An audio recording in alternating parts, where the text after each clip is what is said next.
Hello! In today's very quick tutorial I will show you how to get Midjourney access through Discord. So you will open your web browser, you will go to Midjourney's site and you will go to sign in. When you click sign in, it puts you on another page for Discord. Here you will log into your Discord account using your email or phone number with password or just scanning the QR code with your mobile Discord app.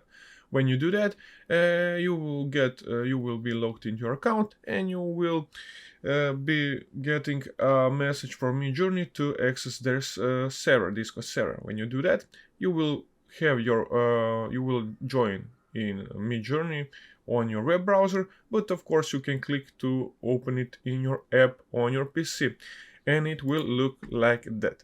You will have your Midjourney server here, and you will be on the getting started page.